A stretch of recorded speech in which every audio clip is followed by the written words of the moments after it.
queridos, nós vamos fazer um exercício que eu chamaria de radical nesse mês.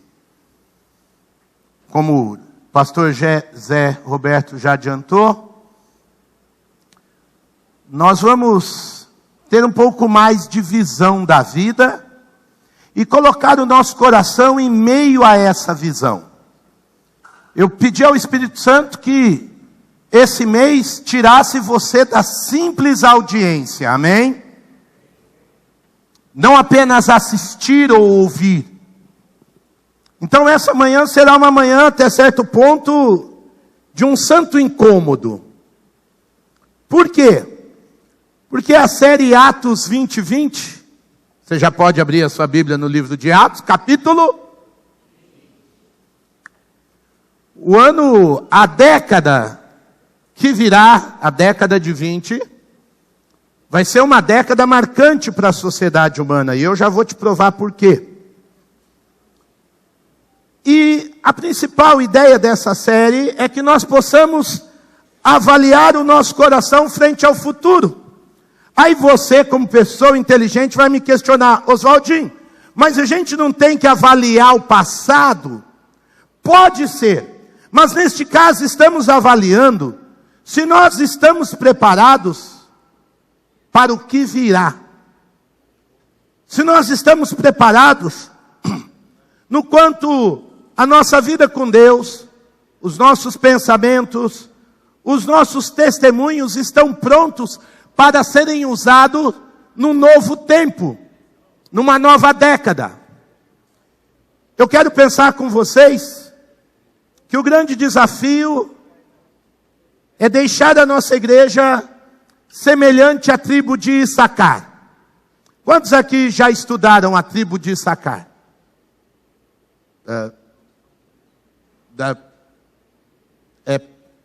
Então, se você não sabe, o rei Davi governava, e nós vimos isso semana passada, governava o povo com temor de Deus. Deus estava no comando naqueles 40 anos do reinado de Davi. Porém, o texto de 1 Crônicas, capítulo 12, verso 32, diz que da tribo de Issacar haviam 200 chefes que sabiam como Israel deveria agir em qualquer circunstância. E por isso esses eram os irmãos levantados por Deus para liderarem todos os seus parentes, todos os seus familiares. Ou seja, no reino de Davi, que era um homem segundo o coração de Deus, Deus no comando, havia necessidade de 200 conselheiros. Por quê? Porque por mais que Davi ensinasse, aquela sociedade precisava ser lida de uma maneira diferente. Por isso que esses homens sabiam como Israel deveria agir. Essa semana, os Estados Unidos atacou o Irã. Temos um missionário lá. Eleandro nos escreveu ontem. Eleandro falou: olha, orem aí, nós vamos orar no final, pela paz aqui. A conversa, o assunto aqui é retaliação. Como o Irã retalia os Estados Unidos, vai dar meleca. Mas o nosso missionário está lá, sabendo como deve agir. Ele não muda os Estados Unidos, ele não muda o Irã, mas ele ora porque ele sabe o que precisa acontecer. Esses eram 200 conselheiros de Davi no meio da sua sociedade. E é interessante que, ao estudar, eu me lembro do texto de Deuteronômio 33, 18, que quando Jacó está abençoando seu filho Issacar, ele diz: olha, o teu irmão, o Zebulon, precisa se alegrar porque o Zebulon vai viajar, vai fazer comércio exterior e vai abençoar as nações por onde ele andar. Mas tu, Issacar, você vai abençoar em suas tendas. Ou seja, Issacar era uma tribo de comércio, mas um comércio regional, nacional. Era um comércio interno, e por isso sabia o que estava na boca, no coração do povo, no pensamento das pessoas. E eu me lembrei, a nossa cidade é uma cidade comercial. O que Deus fizer aqui, essa nação vai saber. O que Deus mexer na nossa terra, o estado de São Paulo vai saber. Eu estou andando, eu estou conversando com outras pessoas, e muita gente fala de Americana, passa por Americana, negocia com a Americana. Então nós precisamos pedir que o Espírito desperte em nós a mesma unção, a mesma sensibilidade que havia na tribo de Issacar. Porque os tempos estão mudando. As décadas vão mudar. O tempo não será igual. Por isso que Atos 20:20 é uma reflexão daquilo qual estamos preparados diante de Deus para o que virá. Por que eu digo isso? Porque quando você olha o texto de Atos, capítulo 20, dos versos de 17 a 32, você vê um homem, um pastor, um homem que conhece a Deus, um servo de Deus, preparando a igreja para um tempo que virá. E ele alerta a liderança, o povo, o coração daqueles irmãos. Eu estou falando do apóstolo Paulo, e aí o texto começa dizendo que de Mileto, Paulo mandou chamar os presbíteros da igreja de Éfeso. Paulo está em Mileto, pastoreou anos a igreja de Éfeso. Ele está indo para Jerusalém. Ele chama os presbíteros e diz: quando chegaram, ele lhes disse: vocês sabem como vivi o tempo todo em que estive com vocês. Desde o primeiro dia em que cheguei à província da Ásia, servi ao Senhor com toda a humildade e com lágrimas, sendo severamente provocado e provado pelas conspirações dos judeus. E aí chegamos no verso 20. Vocês sabem que não deixei de pregar a vocês nada que fosse proveitoso, mas ensinei tudo publicamente e de casa em casa. Testifiquei tanto a judeus como a gregos que eles precisam converter-se a Deus com arrependimento e fé em nosso Senhor Jesus. Agora, compelido pelo Espírito, estou indo para Jerusalém, sem saber o que me acontecerá ali. Mas sei, e só sei, que em todas as cidades o Espírito Santo me avisa que prisões e sofrimentos me esperam. Não sabe muito da vida, mas o que sabe é que vai sofrer por Jesus Cristo. Verso 24: todavia, não me importo, nem considero a minha vida de valor algum para mim mesmo, se tão somente puder terminar a corrida e completar o ministério que o Senhor Jesus me confiou, de testemunhar o evangelho da graça de Deus. Agora, ele também sabia de outra coisa. Ele vai para Jerusalém, vai sofrer. Agora sei, lá em Éfeso, que nenhum de vocês, entre os quais passei pregando o reino de Deus, verá novamente a minha face.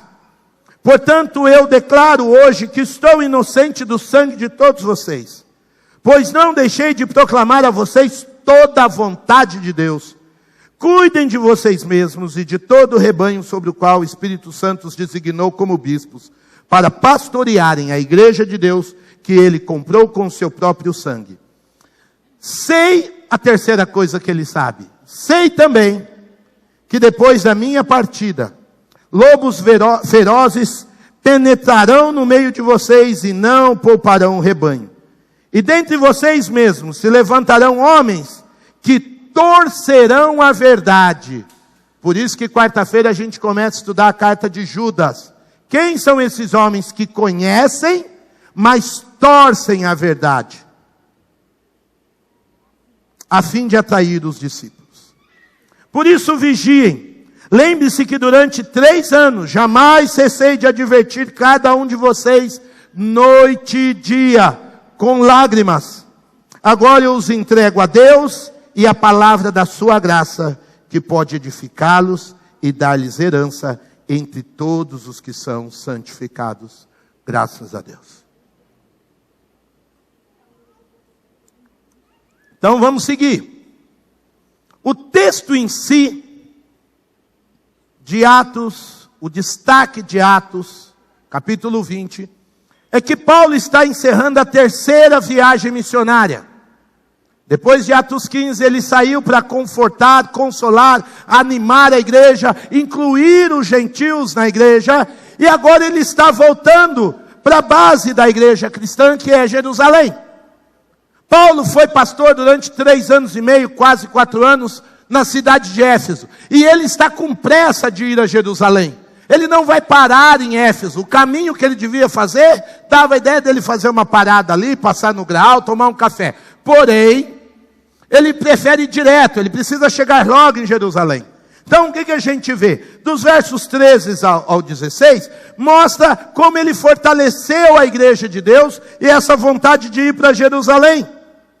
Agora, dos versos 17 ao 38, nós vemos um discurso, um ensino, uma palavra de Paulo, descrevendo o desejo de fortalecer a igreja de Éfeso, que era uma espécie de capital da sua região. Se aquela igreja estivesse forte, equilibrada, saudável, centrada em Cristo, o trabalho do evangelho na região seria muito forte. Então Paulo treina aqueles presbíteros para irem adiante num trabalho que ele não vai mais fazer. Tanto é que nesse primeiro trecho eles se despedem, não vão ver mais o rosto do apóstolo. Paulo tem a noção que a sua vida agora vai se encerrar, depois que ele for para Jerusalém. Então ele começa uma conversa séria com aqueles homens, botando para eles um novo futuro. Sem aquele pastor, sem aquele missionário, sem aquele plantador da igreja, sem aquele escritor. Paulo então orienta, mas ele não orienta à toa. Ele fala para eles no verso 18, que desde o primeiro dia, eles podiam olhar para a sua vida, eles podiam olhar para o seu caráter, e ver as qualidades de Cristo Jesus. Ele não fala para eles, olha, vocês viram a minha conversa, ou vocês viram as minhas ideias. Não, vocês viram a minha postura.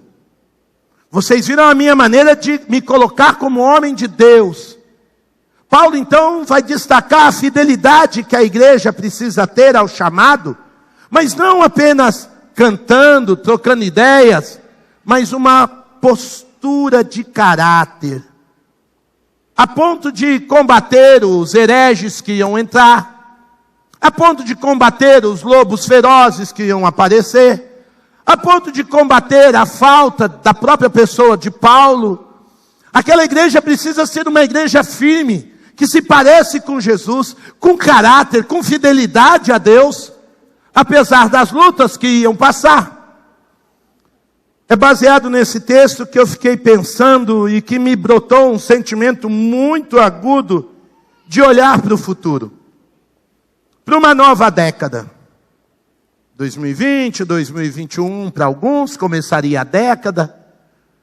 Mas vem um tempo de muitas transformações. A gente estudando o que virá já há mais de uma década.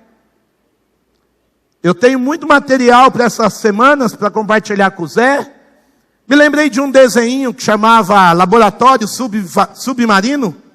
A maioria que assistiu não vai lembrar, tá velho. Mas tinha um desenho chamado Sea Lab 2020. Era Laboratório Submarino 2020. Porque se achava que em 2020 os homens iam estar andando com skate aéreo. As projeções que se tinha para 2020 eram as mais fenomenais. Algumas coisas aconteceram, outras não. E o problema é que a sociedade está mudando muito rápido e o nosso povo às vezes não percebe. Quer ver um exemplo? Quero que você levante a mão com força, tá ok? Quem aqui ainda usa em casa um telefone fixo? Levanta os últimos heróis, levanta inteiro. Olha a quantidade. Quem não sabe o telefone fixo de alguém mais na mente? Não sabe, não. Perdão, quem não sabe, agora eu vou pegar pesado. Ou o telefone das suas esposas, ou dos seus esposos, ou seus filhos de cor. Quem não sabe o telefone do marido, da esposa, ou dos... Levanta. Pode abaixar. Olha, eu estou dando um simples exemplo de uma mudança tecnológica que afetou a sua mente. Afetou o seu modo de usar a cabeça. Então, pensando no que virá, existe também o desafio de ser igreja 4.0. Por quê? Porque nós vivemos numa sociedade que se prepara e se preparou para ser a sociedade 4.0. E nós precisamos ser uma igreja de sal, de luz, para uma sociedade que andou. Por isso, da unção de Issacar, se eu pudesse dizer assim. Uma gente que sabe agir no tempo que está vivendo. Afinal de contas, ninguém veio para a igreja de carroça. Tem gente que vai embora para casa sem pedir carona por mão, mas chamando um Uber. Você se atualizou para viver no tempo. Será que o seu andar com Deus está atualizado? Porque uma sociedade 4.0 não é nem ruim nem boa, mas exige de nós conhecimento, discernimento, eu chamaria de sapiência. Sapiência do latim sapere, de onde vem a ideia de sabor. Você conhece o sabor daquilo, você entende aquele sabor, você dá sabor porque você entendeu. Então eu quero pensar nesse mês, e pedir a Deus que nos ajude a pensar nesse mês, o que uma sociedade 4.0 tanto vai marcar essa década, que nós precisamos ser uma igreja, atenta, rápida, pensando e agindo para a glória de Deus. Assim como Paulo quis deixar a igreja de Éfeso preparada, nós aqui vamos trabalhar e orar a Deus para preparar a igreja para o que virá, em nome de Jesus. Por que sociedade 4.0? É muito simples. Parece um negócio complexo, mas não é não. A sociedade moderna sempre foi marcada por aquilo que aconteceu no seu modo de produção. Ou seja, como é que a gente começou a levar recurso, dinheiro para casa? O homem sai do campo, vem para a cidade, e aí acontecem as primeiras, revoluções industriais com a mecanização a vapor. Começou-se as primeiras Marias Fumaças, o primeiro gasto de mecanização do tear, como uma cidade como a Americana, fervia a água, aquele vapor então gerava uma série de engrenagens.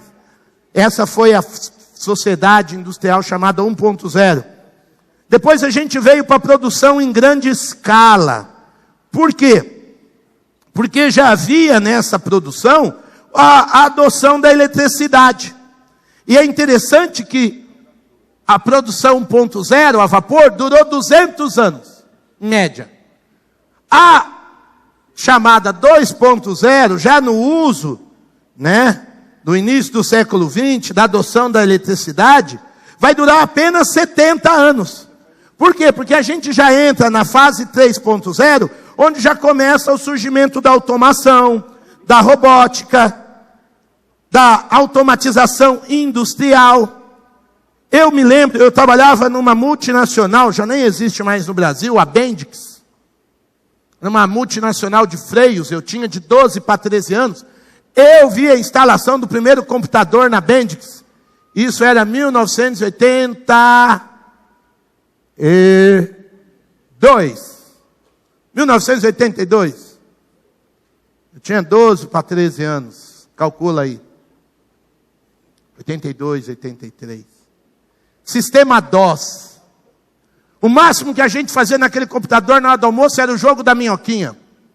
Com 4 setas. Era um avanço. Eram 3 departamentos. O pessoal do outro departamento vinha ver a gente assistir jogar o jogo da minhoquinha. Uma velocidade. Um adolescente de hoje me mataria falando, sai daí. Isso anos 80. De um computador, outros computadores, e nós estamos entrando então num mundo muito maior dessa questão. Onde não apenas a automatização, mas existem agora os sistemas cibernéticos.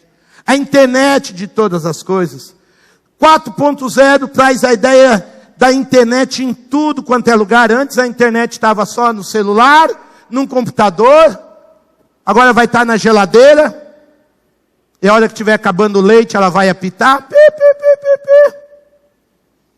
ela vai sinalizar que está baixando a quantidade de gelo. Eu não sei vocês, mas outro dia eu vi o comercial do cachorro latir e o ar-condicionado começar a funcionar. Você viu? Não vou falar aqui, fazer jabá para a empresa. Mas o cara está no carro, quer chegar em casa, quer pegar o ambiente fresquinho. Do carro, ele aciona o ar-condicionado na casa. Glória a Deus. Não tem nada de errado. Mas isso te faz mais preguiçoso. Amém. Isso te faz mais acomodado. Muda o jeito de funcionar, mas muda também a alma. Muda também o coração. Nós estamos falando do início de uma década que vai romper com muitas coisas.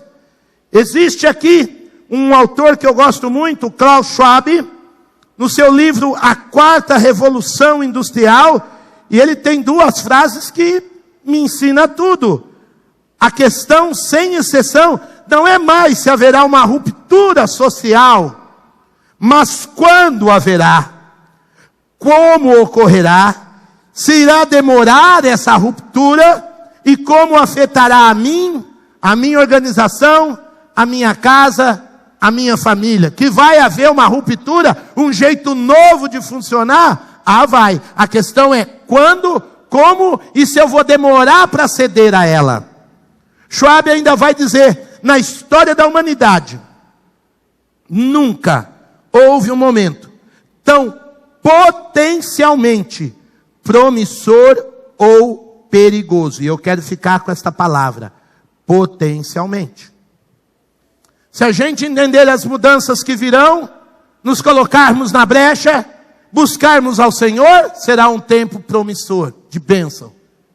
Onde a igreja sai à frente, comunicando o evangelho, mostrando amor, servindo, aprendendo a servir. Agora, se a gente ficar querendo ainda o telefone fixo, se a gente ainda querer ficar esperando o tempo, as coisas acontecerem no tempo da Maria Fumaça, nós estamos nos prejudicando e tornando esse tempo um tempo perigoso. Por que esse tempo 4.0 é tão distinto de outras mudanças? O mundo já teve tantas mudanças, mas por que essa é tão promissora ou perigosa?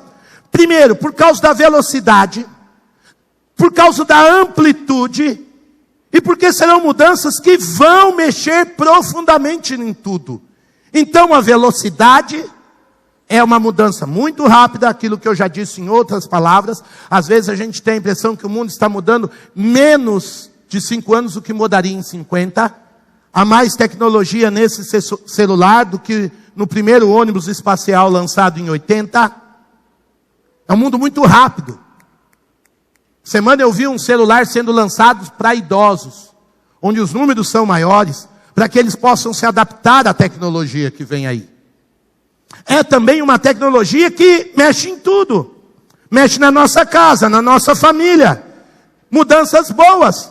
Em São Paulo, já existe um hospital usando drone na questão de transplante de coração. Um dos problemas que a gente tem na área de saúde é que para fazer o transplante de um coração, quando há um doador compatível, tem que ser muito rápido para se chegar. Como é que esse coração chega no hospital no trânsito de São Paulo? O que estão fazendo hoje? Usando um drone. Você não queria que usasse o drone para salvar a vida de um querido seu, sim ou não? Então você é a favor da sociedade 4.0. Porque ela vai ser vista na educação, na saúde, na alimentação, no bem-estar. Ela não é em si mesma má. E ela é profunda. Por quê? Porque as coisas vão ficando obsoletas. E está mexendo na alma, no coração, no jeito de pensar. Eu já abasteci meu carro esse mês que passou 2 vezes sem abrir a minha carteira. Como é que é? Eu fiz questão de fazer o teste. Eu paro o meu carro, identifico um negócio no meu carro, que eu não vou fazer propaganda. Eu falo para o frentista quanto eu quero, ele digita e vou embora. Fácil assim, tranquilo assim. Já existe aqui no Brasil, no nosso estado. Talvez você for lá em outros estados mais longe, talvez não aconteça. Então a mudança que vem, ela é radical porque ela interage, ela funde todas as dimensões. Por isso ela é radical. Ela mexe no físico, no biológico e numa coisa que a gente teve que se adaptar, que era o digital. A gente só conhecia o mundo físico, o mundo das coisas criadas por Deus. A gente começou, em alguns séculos, a estudar profundamente o mundo biológico. Tanto que você lê o Salmo 139, diz que você não sabe como um homem é formado no corpo de uma mulher. Agora, hoje, os nossos adolescentes já estudam um pouco mais sobre essa formação. Já têm uma noção muito maior do que o salmista. Agora, nós ainda temos um outro mundo que nenhuma outra geração teve, que é o mundo digital. Nossos aposentados não recebem a sua pensão se não tiver lá com a carteirinha e digitar a senha certa. Sabe por quê? Porque o banco não tem o seu dinheiro. Como é que é? Não tem. O banco não tem dinheiro. Por isso que começaram a explodir caixa eletrônico. O que o banco tem é informação do dinheiro. Quando você precisa fazer um negócio mais forte, o que acontece? Tem que avisar o gerente, eu preciso daquilo que cheira gostoso. Porque não tem. Dinheiro cheira gostoso, né? É bom. Quando você tem, porque você está cheirando. Você cheira porque você tem. Agora, se você não avisar lá no banco, eu preciso, não tem. Só tem o quê? O digital, a informação. Ou em azul ou em vermelho. Porque quando você deve, também não tem. Se você não tem, como é que está marcando menos R$50 lá? Não tem. O que é isso? É um mundo digital. Agora, quando isso tudo, e a internet de todas as coisas, começa a se somar, surge uma sociedade nova. Uma sociedade 4.0. Nós temos duas palavras. Surge o ciberespaço e a cibercultura. Um novo jeito de falar. Eu falei com muitos irmãos sobre esse sermão essa semana. Quem assistiu o vídeo? Onde que eu falei? Aqui? Na sua casa? Não, no ciberespaço. Você usou disso para o bem, eu usei disso para o bem. E a gente tem que estar atento que muitos dessas 1000 pessoas que talvez nunca entrariam por essas portas, serão contatadas por vocês através do ciberespaço, se você tiver discernimento para uma cybercultura. Alguns anos atrás eu fui ricamente desafiado a fazer uma avaliação do que era ser jovem na igreja pela Sociedade Bíblica do Brasil. Foi um dos sermões mais difíceis da minha vida. Sentado, me ouvindo, muitos eruditos cristãos. Eu tive que fazer uma avaliação do que foi ser jovem nas décadas de 50, 60, até os anos 2000, e o que a igreja pensava para o jovem. Pensar em Atos 20:20, Paulo orientando a igreja de Éfeso para um novo mundo, para um novo futuro, é também ter que pensar o que aconteceu com a igreja, se a igreja brasileira está se tornando uma igreja 4.0 ou não.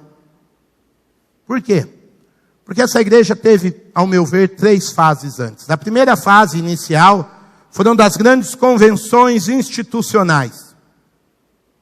A igreja no Brasil, quando o evangelho chegou à nossa terra, ela foi defendida, antes de nada, por uma orientação religiosa que a separasse do catolicismo romano.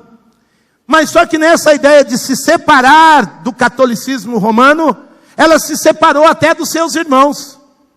Então, havia muita divisão entre uma igreja batista, que batiza por imersão, e uma igreja presbiteriana, que batiza por aspersão, entre igrejas como a Assembleia de Deus, que se defendiam pentecostais, e outras igrejas reformadas que se defendiam cessacionistas.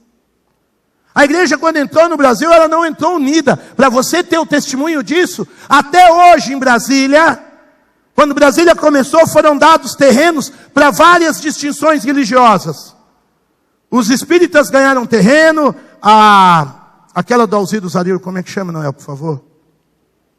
A do Alziro Zarur ganhou terreno, as religiões afro ganharam terreno, a igreja católica ganhou terreno, Legião da Boa Vontade ganhou terreno. Todo mundo ganhou terreno, inclusive os evangélicos. Todo mundo criou uma base para unir a sua fé.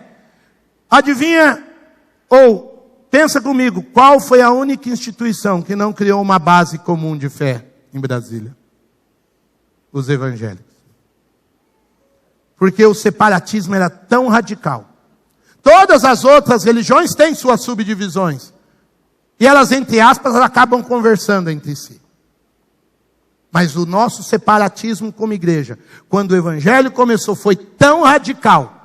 Depois de se separar do outro, nós nos separamos dentro. Foi a época em que as igrejas evangélicas se tornaram muito departamentais. A igreja se tornou ativista, mas um ativismo para dentro. Então os corais rivalizavam com os ministérios de ensino. Os ministérios de ensino rivalizavam com os ministérios de evangelismo fora. Os ministérios de evangelismo fora rivalizavam com os ministérios de evento. Cada uma das grandes igrejas tinha um ponto bom. As igrejas se dividiam internamente porque era uma mentalidade autocentrada, em torno de si mesma. Então algumas igrejas ficaram boas de música, outras igrejas ficaram boas de evangelismo, outras igrejas ficaram boas de ensino. Por que elas não ficaram boas numa amplitude? Porque não aprendeu a trocar com a igreja irmã. Então tem igreja, denominações que são boas numa coisa, quando você entra na outra área, fica faltando. Por quê? Porque não aprendeu com a sua igreja irmã, que era boa naquilo. Então, como uma sociedade que tinha que aprender a juntar, compartilhar, a igreja evangélica não soube fazer isso. Depois, ela se torna uma igreja pastor-centrada. Cada igreja começou, principalmente nas décadas de 70, começo de 80, e boom no ano 2000, ter o seu líder máximo. Presbiteriana no Caio Fábio, os pentecostais no Davi Miranda, por exemplo. Cada igreja começou a ir atrás de era chamado esse termo, de um homem de visão. Esse camarada começou a representar toda a sua denominação, todos os ensinos que se queria dentro daquela linha, estava representada naquele pastor. E isso fez o mal, porque se antes a igreja pelo menos era ativista nos seus departamentos, agora ela começou a ter uma mentalidade de assistência. E muitos desses homens de visão pisaram na bola, erraram feio, e aquele povo, por não pensar, não refletir, não aprender como se precisava, foi atrás desses homens. Por isso nós temos hoje um número de desviados da igreja que cresce a cada década. Porque se colocou muita relação no homem que está à frente, sem entender que cada um de nós era chamado para também ser sacerdote diante de Deus. E agora nós chegamos num ponto de uma sociedade 4.0 e de uma igreja que precisa também ser uma igreja de expansão discipular. Uma igreja onde o fato de cada um de nós ser um discípulo de Jesus é o que vai alcançar a sociedade. Você produz material, você produz testemunho, você é um representante dessa comunidade como nenhum pastor poderia ser. Você é o sacerdote de Deus espalhado. Quando você posta algo no seu Facebook, quando você tira uma foto no seu Instagram, quando você dá a sua opinião, quando você compartilha a sua ideia, você é representante dessa igreja de Jesus Cristo. A sociedade está cansada de religiosos. A sociedade está cansada de religião. Então ela é uma sociedade que está aberta a compartilhamento. O compartilhamento que cada discípulo e discípula de Jesus realiza na sua vida, de forma consciente ou não.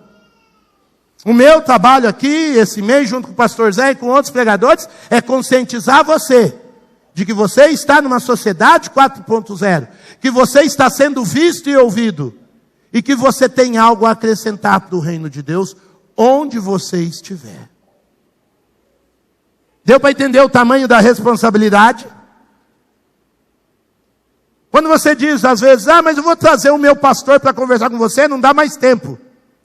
É você que tem que saber o que o seu pastor e a sua Bíblia principalmente diz. É você que tem que se colocar nessa sociedade com os seus dons, com os seus talentos. Quando chegaram, Paulo disse a eles, vocês sabem como vivi. Verso 18. Aquela gente não tinha uma ideia de Paulo. Aquela gente tinha a informação correta, a informação privilegiada. Eles tinham a sapiência por terem convivido com Paulo. Paulo estava tranquilo naquilo que entregou àquela sociedade de Éfeso. Por quê? Porque ele viveu com eles. Ele cheirou com eles. Ele comeu com eles. Ele bebeu com eles. Paulo está olhando todos os desafios envolvidos que virá para a igreja de Éfeso, preparando aquela gente para o novo tempo, mas ele vai dizer, olha, vão entrar lobos, alguns de vocês vão distorcer a verdade, mas olha para aquilo que eu vivi com vocês, porque a minha vida diante de vocês foi marcada pela fidelidade ao meu chamado. Paulo usa o seu próprio exemplo para ensinar aquela igreja, para ensinar aqueles irmãos, de que o caráter de quem anda com Jesus é impressionantemente marcado. Uma alegria que eu quero pedir a Deus que me dê saúde para eu envelhecer vendo. Na década de 60, um grande executivo da IBM disse que era loucura pensar que em cada casa haveria um computador. Onde imaginaria-se isso na década de 60? Esse homem foi mandado embora na década de 80. Depois você me lembra o nome, Osmar. Hoje cada casa tem um computador, em cada bolso tem um computador. Se Deus permitir, eu ainda vou ter saúde para no futuro ver cada casa com uma impressora 3D. O que se imagina para a impressora 3D é o seguinte: você quebrou um ossinho aqui, você vai mandar uma informação, uma foto para o médico, que foto é coisa de velho, vai ser uma outra coisa que vai ter. O médico vai mandar as medidas para a sua impressora 3D, vai imprimir aquilo que falta, você vai tomar um negócio e você mesmo adapta lá o que está faltando. O pessoal da informática está assim para mim. Vai ser um mundo radical. Mas nesse mundo radical, se uma coisa que vai ter peso, ainda é gente de caráter. O mundo vai poder mudar para lá, para cá. Eu estou estudando muito sobre nanomateriais. Deixo isso para um outro sermão. Mas tem uma coisa que ainda vai ter peso com Deus. É gente que sabe como viver diante dos outros. Paulo disse como ele viveu. No verso 19, gente, semana que vem o pastor Zé vai pregar no verso 20, eu paro no 19 hoje, tá? Atos 20, mas eu fico só no 19. No 19 ele diz, servi, como é que eu vivi? Eu vivi servindo ao Senhor, e isso me tornou alguém arrogante. Eu servi ao Senhor com humildade, e eu não servi ao Senhor no mundo ruim, com gente ruim, como um bobo alegre, só rindo. Pelo contrário, eu servi ao Senhor com lágrimas, sendo provado. Eu acho lindo. Paulo está dizendo, vem um mundo radical pela frente, e a igreja tem que estar preparada para essa radicalidade. Mas a igreja que vai servir a Deus na próxima década, é marcada no seu caráter, porque serve ao Senhor em primeiro lugar. Deus é dono da sua vida, Ele merece o meu serviço, Ele merece a minha primazia, Ele merece que eu tenha um relacionamento santo com Ele. Tão santo, não é um relacionamento perfeito, mas um relacionamento que eu entrego tudo que eu sou. A isso a gente chama vocação. Eu fui vocacionado para viver com Deus e servir a Deus. Cozinhando, passando roupa, lavando o chão, lavando o banheiro, estudando, sendo catedrático, sendo um erudito, sendo um motorista, sendo um funcionário público, sendo um advogado, inclusive se eu for pastor, eu vou servir a Deus. Tanto que quando você olha em Mateus 3,15, é muito lindo, porque é o batismo de Jesus. João Batista não quer batizar Jesus. Ele fala, quem sou eu? Eu não sou digno de desamarrar sua sandália.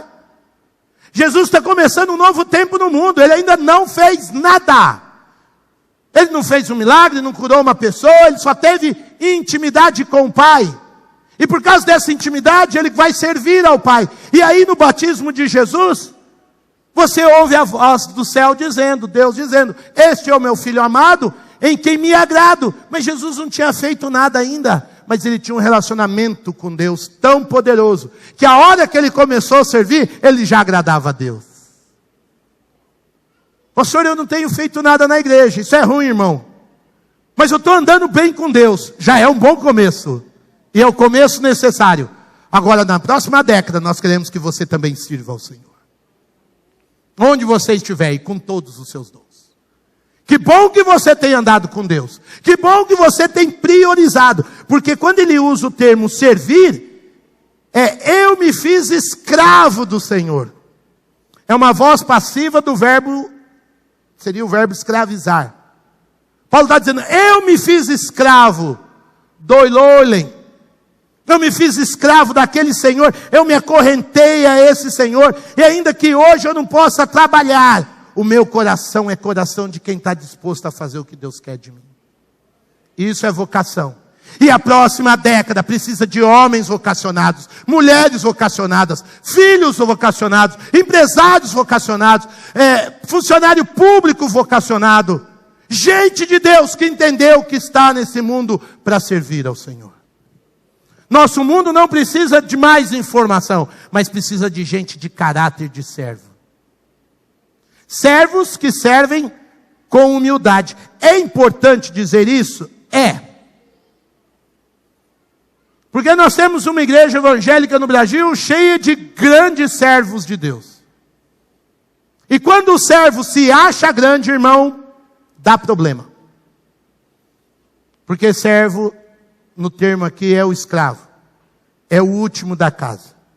E nós, quando falamos de servo humilde, estamos trazendo a noção de que às vezes vamos servir a sociedade que virá, o mundo que virá, os meninos que virão, as gerações que virão. Nós vamos servir com o coração alegre, com o coração aberto, mas nem sempre eles vão receber com a mesma alegria, com o mesmo humor, com a mesma intenção.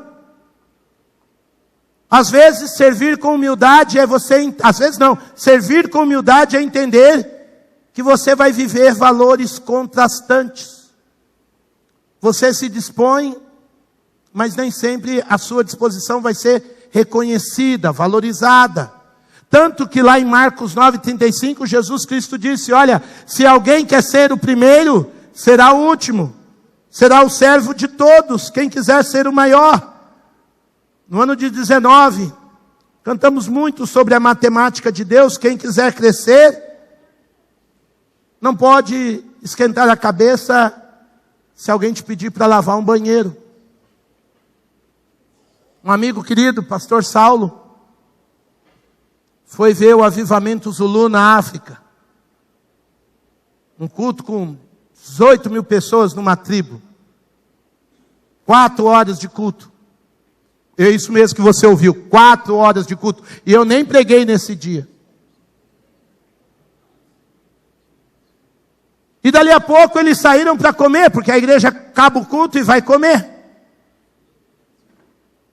E na hora que ele está sendo servido num bandejão, tinha uma negra grandona, cabelo amarrado, lenço, servindo lá um tipo de feijão para eles, um cereal, um legume.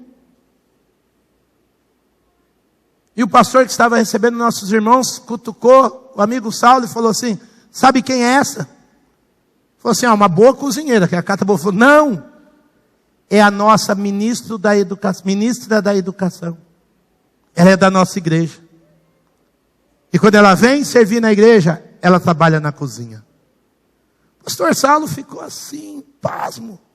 Uma mulher de garbo e elegância, servindo feijão. Aí ele falou para o pastor, pastor, eu estou impressionado. O evangelho realmente, o avivamento chegou nessa terra. Aí o pastor falou, você está impressionado? É aquele ali. Aí mostrou um senhor varrendo, tirando as sujeiras da mesa, catando os copos. Chefe das Forças Armadas do nosso país. Varrendo o chão. Isso só é possível no reino de Deus, para a glória de Cristo Jesus. Gente que tem um coração que, independente do século que virá, serve como se fosse o menor de todos da equipe. Os dons são diferentes, mas o grande sentido dos dons se multiplicarem é quando a essência é abençoar a vida do outro. O maior entre vocês deverá ser servo, porque os dons se multiplicam para honrar, para abençoar, para valorizar a vida do próximo. Cena que não sai mais do meu coração, da igreja Projeto Raiz de Ribeirão Preto. Tenho na igreja sentado o vice-presidente de uma das maiores indústrias alimentícias do país. Do lado dele, um ex-morador de rua. Os dois compartilhando o evangelho. Sentado um do lado do outro. Um homem nobre e um ex-marginalizado. Por quê? Porque aquela igreja tinha um coração no serviço de Deus. O evangelho iguala as pessoas. E o serviço a Deus é uma marca de que estamos recebendo o evangelho que nos iguala na graça e na misericórdia de Deus. Às vezes as pessoas não vão aceitar o seu serviço. Às vezes o seu serviço, por mais amoroso, bondoso, lá fora vai ser confrontado, chocado. Por isso que Paulo dizia, eu quero servir em meio a provas, com lágrimas. Por quê? Porque o trabalho a Deus é sim exaustivo. Ele é custoso. O trabalho a Deus, às vezes é feito com lágrimas de dor, às vezes é feito com lágrimas de tristeza. O texto que nós lemos de Atos 20, fala que Paulo nunca mais vai ver aqueles queridos irmãos de Éfeso. Eles se separam, eles agarrados, chorando. Paulo passou, deixou bênçãos, deixou alegrias, deixou um padrão de vida para eles, agora ele se despede. Porque esse é um lado delicado do evangelho. Você perde pessoas no meio do caminho. Não temos como dizer que o serviço a Deus não custa na alma, no coração. Muita gente deixou de se envolver com o ministério, porque de fato ele dói na alma, ele custa. Eu comecei o ano de 2020 certinho. Eu já tomei mais água essa semana do que eu tomei muitos meses do ano passado. Não gosto de tomar água. Mas tomei. Jair, ontem eu pedalei 12 quilômetros. Um homem que não anda 2 com esse santo de Deus. Ai, estou feliz? Não. Queria ter usado esse tempo para ver um filme na Netflix. Mas você tem que, amém? Preguei, cuidar do corpo, cuidar da mente, cuidar da alma, cuidar do coração, cuidar da família, cuidar das coisas de Deus. É trabalho exaustivo, sim. A mesma coisa o ministério. É exaustivo, mas é recompensador, aleluia. Cheguei aqui, depois de pedalar metade, tinha um pessoal ensaiando, sabadão à tarde, pessoal aqui, ó, ensaiando, ralando, suando, estava calor, cansado. Por quê? Porque gente madura sabe que aquilo que é amável, que é valoroso, também foi dificultoso. Um casamento bom dá trabalho, educar filho bom dá trabalho. Mas gente que sabe o valor, não desiste, não rejeita a missão, e não rejeita a missão de Deus, mesmo que venha provas, mesmo que venha desafios. É gente que não se deixa desanimar para a glória de Deus. Ninguém disse que o trabalho é fácil. Irmão Noel está de cadeira de roda aqui hoje. Foi dar uma de menino pular, não sei o que lá. Enrolou todo. Mas quarta-feira ele vai estar aqui ensinando Judas para você. Como é que ele vai subir essa rampa? Eu não sei. Boa sorte. Mas ele vai dar trabalho, dá. Mas pergunta para o Noel se ele já não está crescendo com Deus o tanto que ele já está estudando. Ele me deu um resuminho ali. Pergunta se o coração dele já não está vibrando diante de Deus, mesmo que ele tenha que subir a rampa. Sua fé é radicalmente serva. Paulo não estava preocupado que ele ia para Jerusalém morrer. Ele acabou de falar isso. Lê o texto depois em casa. Ele diz no verso 24, eu vou sofrer em Jerusalém, o Espírito Santo me diz que me aguardam cadeias e prisões. Para outros, ixi, então eu vou para cá, eu vou fugir.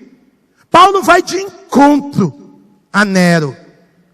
Mas lá no verso 24 ele diz: o que me importa é terminar a corrida e completar o ministério que Jesus me confiou.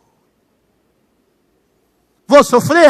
por um tempo, uns 2, 3, 4 anos, eu vou apanhar na mão da rota. Eu vou sofrer.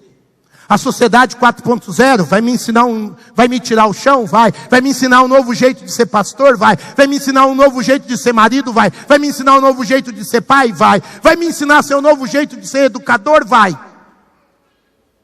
bagunçar a minha vida. Vou sofrer um pouco? Vou sofrer.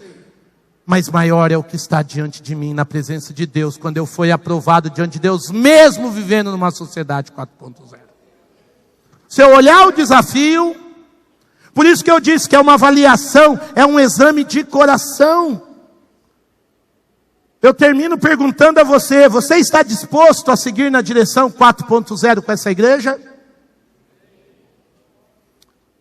Você entendeu que para a gente sobreviver a nossa fé, você terá que ter um coração de servo? Você terá que ter um coração de servo humilde, de servo submisso, de servo que ama o Senhor, mesmo que você tenha que aprender tudo de novo da sua fé. Amém?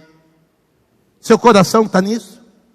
Seu coração está realmente disposto para você compartilhar com tanto de gente que Deus há de mandar tudo o que nesses anos você tem aprendido? Você está aberto a aprender e se conectar com Deus, sabendo que isso vai te custar, sabendo que isso vai ter que realmente mexer na sua vida, na sua história? Pode vir, banda. Sem depender do pastor, sem depender da instituição, sem depender de homens. Você está disposto a olhar para uma nova geração que vem de um jeito totalmente diferente do seu, mas mesmo assim você manter o seu caráter, o seu padrão, o seu serviço e terminar sendo aprovado por Deus? O livro de Atos não acabou, irmãos, com a morte de Paulo. A história da igreja não acabou com a morte dos primeiros discípulos. Agora, nós estamos às portas de um mundo que vai nos desafiar. E somos nós que temos que olhar para frente, dizendo: vai valer a pena. Vai valer a pena envelhecer na tecnologia. Vai valer a pena envelhecer dando a Jesus Cristo todo o fôlego que houver, lavando todo o banheiro, carregando toda a mesa, se envolvendo com todo tipo de gente que precisar se envolver, para mostrar que o Evangelho ainda é o poder de Deus para a salvação dos homens. Eu não estou te desafiando para o ano de 2020. Eu estou te desafiando para uma década de vocação, de serviço, de sabedoria, buscando a Deus uma nova unção. Vai ter luta? Vai ter ralo? Vai ter choro? Vai. Mas um dia a gente vai olhar para Jesus e dizer: Senhor, valeu a pena ter te servido. Vamos ficar em pé, eu quero orar por você.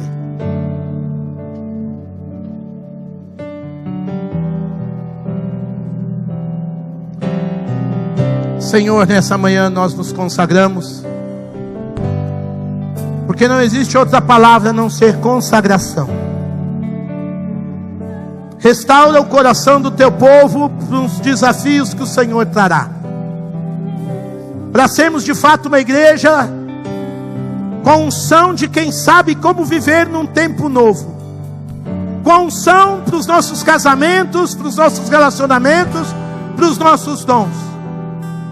Vai ser difícil, vai ser radical, vai ser exaustivo, mas o Senhor nos deu os recursos, os amigos, os irmãos, a palavra que não perece, a palavra que vibra, a capacidade do Espírito. O Senhor nos deu tudo. Agora nós queremos nos consagrar.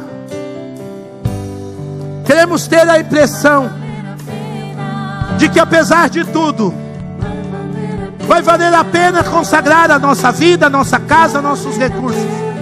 Um dia vamos poder olhar nos seus olhos e dizer: obrigado, Senhor, porque vivemos um tempo de transição, mas um tempo onde a unção foi maior, onde a alegria foi maior, onde nada e ninguém roubou a obra de Cristo Jesus da tua igreja e da nossa comunhão.